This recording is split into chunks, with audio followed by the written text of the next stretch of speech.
probable cause, and investigatory negligence, and is brought to us by General's channel. Be sure to check out the description below and give them the credit that they deserve. Let's dive right in and audit the interaction. On November 17th, I want you to imagine something. You're a real estate agent, a professional. You have a key, you have an appointment. You walk into a house with a client in broad daylight. Suddenly, you're staring down the barrel of a gun. That is not a story. That is a file now. That is a case number. That is the sound of the system breaking a man down just because it can. We all knew this happens. You know, just like I know, that in this country, you are guilty until proven rich. This is what happened to Gerry Isum. He was just doing his job, showing a house in Cincinnati to a prospective buyer named Anthony Edwards. They used the lockbox. 2018, Realtor Gerry Isum and prospective home buyer Anthony Edwards were viewing a home in the West Prince Hills. They had every right to be there. But across the street, a retired cop, Thomas Brannigan, saw two black men enter a for-sale house and decided it was a crime. He didn't check the lockbox. He didn't ask questions. He just called 911 to report.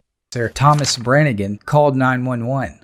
The house is for sale, but it's not an open house today. And I just seen two male black subjects force the front door. A breaking and entering. The police swarmed the scene. After receiving the call, the dispatcher put out a notice for officers to respond to a breaking and entering. Number B&E 1093 Morado Drive. Two males forced entry into the front door. No further at the... They didn't treat Mr. Isum like a professional. They treated him like a target. Officer Rosa Valentino drew her weapon.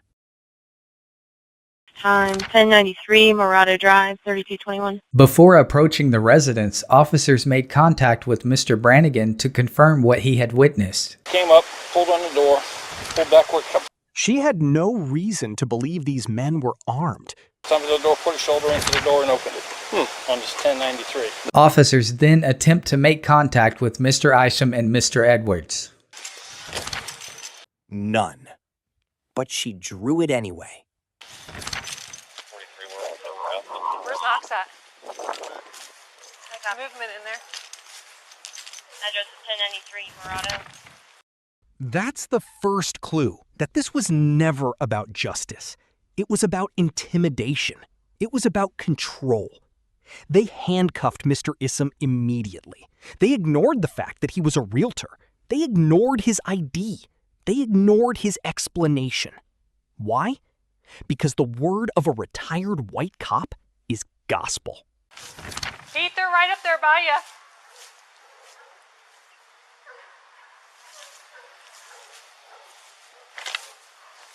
This is the body cam of Officer Rosa Valentino. Note that Officer Valentino has already drawn her weapon, although no immediate threat has presented itself, and she has no reason to believe that either Mr. Isum or Mr. Edwards has a weapon or is armed in any way. Officer Valentino is the only officer on the scene that ever draws her weapon during this interaction.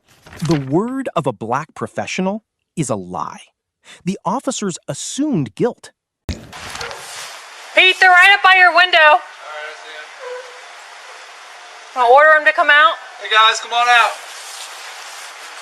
Tell Knox coming out front. Knox! Hands up! Hands up, what y'all doing? You know just like I know. They decided the outcome before they even walked up the driveway.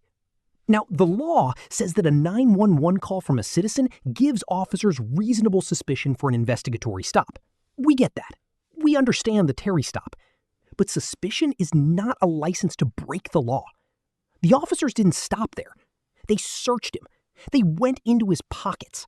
Of excitement that it caused. Unsurprisingly, 911 calls that would otherwise be inadmissible hearsay have often been admitted on those grounds. Given that Mr. Brannigan is a retired officer who has received proper police training and is also familiar with the area, it is likely that a court would consider his information more reliable than an average citizen's and declare that Mr. A warrant? How'd you just get in? He a realtor. At this point, officers have been informed that Mr. Isum is a realtor and that he and Mr. Edwards have an appointment to see the house. In the 2014 case of Navarrete v. California, the Supreme Court held that information offered in the form of a tip can be Without probable cause. Mr. Brannigan's observations justified an investigatory stop. Turn around. Till we can confirm. Turn around.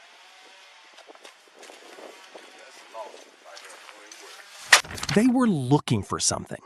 Anything to justify the harassment. Even when Mr. Edwards started asking questions, they cuffed him too.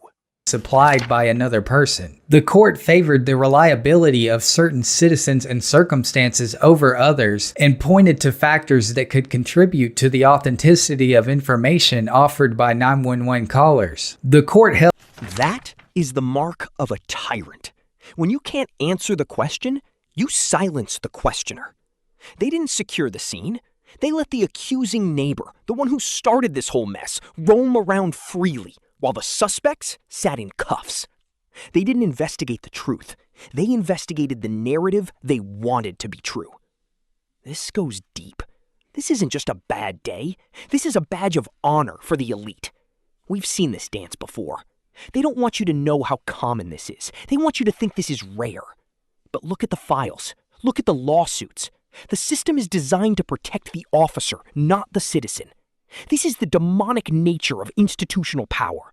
They see us as subjects, not citizens. Why wasn't Mr. Brannigan questioned? Why wasn't he asked to prove his suspicion? Because he was one of them. The blue wall of silence. It's a brotherhood of selective justice. Then the paperwork comes out. Gerry happened. I have made a video that discusses the guilty until proven innocent doctrine in more detail, which I will link in the info card above. It is clear that Mr. Brannigan's opinion of what happened here dictated the actions of the officers, and that the officers demonstrated a complete disregard for the alibis of Mr. Isum and Mr. Edwards. And what happened? The City of Cincinnati wrote a check. Till we can confirm. Officer Valentino decides to handcuff Mr. Isum until they can confirm the nature of their business on the property, despite already being told why the men were there. Notice that the officers only needed Mr. Brannigan's testimony as justification to suspect Mr. Isum and Mr. Edwards.